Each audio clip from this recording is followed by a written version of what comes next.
आप टीम के कप्तान हैं, आप टीम में स्पिनर्स को निकाल के 2 फास्ट बॉलर्स ऐड करते हैं। उसके बाद आप टॉस जीतते हैं और एक ऐसी पिच पे जहाँ पे आपको लगता है कि यहाँ पे 4 फास्ट बॉलर्स होने चाहिए, आप टॉस जीत के पहले बैटिंग कर लेते हैं। इसकी लॉजिक अगर आपको समझ आई है तो मुझे भी समझा दें। आप सुन रहे हैं पाकिस्तान क्रिकेट पॉडकास्ट और मैं हूँ शाहिद खान। देखिए, इस मैच में पाकिस्तान हार गया, ठीक है, कोई बात नहीं। ओबियसली साउथ अफ्रीका की टीम में भी बहुत टैलेंटेड प्लेयर्स हैं, वो जीत सकते हैं। लेकिन बात प्रोसेस की है। 3-4 गलतियाँ जो पाकिस्तान ने इस मैच में की, जिनकी कोई लॉजिक ही नहीं बनती। उसमें एक गलती तो ओबियसली, जैसे मैंने कहा, टॉस जीत के पहले बैटिंग करने की गलती। आपको लगता है कि पिच पर बाउंस है, पिच पर कैरी है, तो ओबियसली पहले 10-15 ओवर जब पिच फ्रेश है तो उस टाइम पे वहाँ पर बाउंस भी ज़्यादा होगा, वहाँ पे कैरी भी ज़्यादा होगा। और वो हमने देखा, जो गेंद शुरू में फ़खर जमान को जिस तरीके से बाउंस हुई, जिस तरीके से बाबर आजम को बॉल स्किड हुई, जिस तरीके से रिजवान वाली बॉल हुई, वो बड़ी ज़बरदस्त डिलीवरीज थी। और ऐसा नहीं है कि कोई रिजवान की या बाबर की या फ़खर की कोई उसमें ज़्यादा गलती थी या टेक्निकली कोई ज़्यादा मसला था, वो सही जा रहे थे, गेंदें बहुत अच्छी थी। उन गेंदों पर कोई भी बैट्समैन होता तो 80-90% वो आउट होता।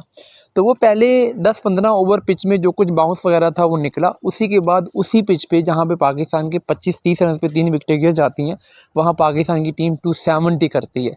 तो आप अंदाज़ा कर लें कि वो जो अर्ली कुछ पिच में कुछ हेल्प थी पेसर्स के लिए, वो 10-15 ओवर के बाद, 20 ओवर के बाद पिच सेटल हो गई। पाकिस्तान ने भी अच्छी बैटिंग की और ओबियसली साउथ अफ्रीका ने भी अच्छी बैटिंग करनी थी। दूसरी बात ये है कि एक ऐसी पिच पे जहाँ पे आपको लगता है कि बाउंस और कैरी है और आप 4 पेसर्स के साथ जा रहे हो, तो पेसर्स के साथ आप जाते ही तब हो जब आपको लगता है कि यार यहाँ पर पेसर्स को हेल्प मिलेगी। और ओबियसली टॉस जीत के आपको यही होता है कि पेसर्स को इस फ्रेश पिच पे फ़ायदा उठाया जाए, और उसके बाद जब पिच बेहतर हो जाएगी तो आप बैट्समैनों को उतारोगे। आपकी बैटिंग ने पिछले मैच में रन चेज़ किए हैं, तो इस मैच में आप उसी वाले फार्मूला पे, जो आपका पिछले मैच में विनिंग फार्मूला था, उस पर आप क्यों नहीं गए? फिर कॉम्बिनेशन में आपने क्या किया कि आपने हसन नवाज़ को ड्रॉप किया और एक ऑलराउंडर खिलाया। ऑलराउंडर अगर आप खिलाना चाहते हैं, वेल एंड गुड, कोई मसला नहीं है। लेकिन सवाल मेरा ये है कि हसन नवाज़, जिसने वेस्ट इंडीज़ सीरीज़ में एक ही मैच आपने जीता है और उसमें वो मैन ऑफ द मैच है, उसको आपने ड्रॉप किया। और हुसैन तलत को आपने ड्रॉप नहीं किया। हुसैन तलत ओडीआई का अच्छा बैट्समैन है, आई स्टिल बिलीव। लेकिन मैं सवाल उठा रहा हूँ प्रोसेस पे। वो क्या लॉजिक है, वो क्या साइंस है, वो क्या प्रोसेस है जिसके ज़रिए से एक ऐसा प्लेयर जो पिछले 3 मैचेस में से एक में मैन ऑफ द मैच बना है, उसको आप ड्रॉप कर रहे हो, और एक ऐसा प्लेयर जिसने पिछले 3 मैचेस में कोई बड़ी इनिंग नहीं खेली, उसको आप रिटेन कर रहे हो। इस प्रोसेस की मुझे समझ नहीं आई, मुझे ये प्रोसेस समझा दें। उसके बाद फिर आपकी टीम जब बॉलिंग कर रही है और आपको नज़र आ रहा है कि इस पिच पे स्पिनर्स के लिए कुछ ख़ास हेल्प नहीं है, साउथ अफ्रीका के स्पिनर्स ने बॉलिंग की, उन्हें कुछ ख़ास हेल्प नहीं मिली। और आपकी टीम को वहाँ पर आप जब बॉलिंग की है तो early on Mohammad Waseem junior ने तो बड़ा ज़बरदस्त स्पेल किया है।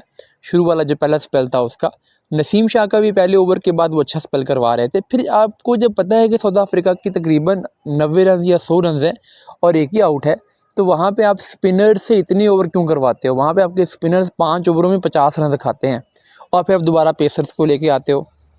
आपको विकेटें चाहिए, आप वहाँ पेसर्स के ओवर क्यों बचा रहे हो? आपको तो स्पिनर्स से बॉलिंग करवानी ही नहीं चाहिए थी। आपने 4 पेसर्स खिलाए हैं, इसका मतलब है आप ये रीड कर रहे हो कि ये पिच पेसर फ्रेंडली है और पेसर यहाँ पे कुछ करेंगे, तो आपको करना चाहिए था। और पाकिस्तान ने पेसर्स की बॉलिंग पे कुछ कैचेस भी ड्रॉप किए। ओबियसली पाकिस्तान की जो फील्डिंग रही है वो बहुत सब स्टैंडर्ड रही है। जो डिकॉक का कैच मोहम्मद वसीम जूनियर की बॉल पे ड्रॉप हुआ, अगर वो ना हुआ होता, इस तरीके से 1-2 और चांसेस भी साउथ अफ्रीका के बैट्समैनों को मिले और वो पेसर्स की गेंदों पे मिले। तो फील्डिंग के साथ साथ जो बॉलिंग कॉम्बिनेशन में क्रूशियल मौका था, जहाँ पे मैच किसी भी साइड पे जा सकता था, वहाँ पे स्पिनर्स लगा के 5 ओवर में 50 रन दिखा के मोमेंटम साउथ अफ्रीका को दे दिया गया। तो कप्तानी में भी शाहीन शाह अफरीदी को कहीं ना कहीं चीज़ों को समझने की ज़रूरत है, बेहतर करने की ज़रूरत है। इसके अलावा बैटिंग में फ़खर ज़मान का लगता है कि जैसे शायद वो अपना पीक गुजार चुके हैं और अब बस पता नहीं फ़िटनेस के मसाइल हैं या एनर्जी नहीं रही या मोटिवेशन नहीं है। कितना टाइम हो गया है कि फ़खर ज़मान ने कोई बड़ी मैच विनिंग इनिंग्स खेली हो? मुझे तो 2023 के वनडे वर्ल्ड कप के बाद से फ़खर ज़मान की ऐसी कोई इनिंग्स याद नहीं है। साइम अयूब ग्रेजुअली बेहतर हो रहे हैं, ओडीआईज़ में स्कोर कर रहे हैं, लेकिन अगर आप 50 करके 60 करके वनडे मैच में आउट हो रहे हैं तो नहीं चलेगा भाई, आपको हंड्रेड्स करनी है। अगर आप ओपनर हैं हंड्रेड्स नहीं करते तो फिर इसका मतलब है आप उस तरीके से टीम के काम नहीं आते। एक प्लेयर जो आके आउट हो गया, जिसको अच्छी बॉल पड़ गई है, उसको आप उस तरीके से ब्लेम नहीं कर सकते। लेकिन एक प्लेयर जो सेट हो गया है, आल दो कि अगेन वो कैच बड़ा अच्छा किया गया, लेकिन बहरहाल साइम अयूब को थोड़ा लंबा खेलना चाहिए। ओवरऑल सलमान अली आगा बड़ा ज़बरदस्त खेल रहे हैं। हुसैन तलत ने दोनों मैचेस में मायूस किया है। हालांकि कंडीशन तो उनके लिए टेलर मेड थी, लेकिन ये है कि पाकिस्तान की बैटिंग में फ़हीम अशरफ और मोहम्मद नवाज़ ने एज़ ऑलराउंडर बड़ा ज़बरदस्त परफॉर्म कर रहे हैं, T20s में भी, ODIs में भी।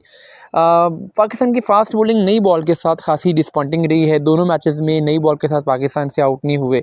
पिछले मैच में भी नहीं हुआ और आज के मैच में भी नहीं हुआ। पिछले मैच में ये था कि चलो आप बॉलिंग फर्स्ट कर रहे थे, और बॉलिंग फर्स्ट में आपके पास हमेशा एक चांस होता है कि कहीं पे 2-3 विकेटें गिरी तो आप मुखालिफ टीम को कंटेन कर सकते हो, क्योंकि आपके सामने एक टारगेट नहीं होता। बैटिंग सेकंड में ये चीज़ नहीं होती।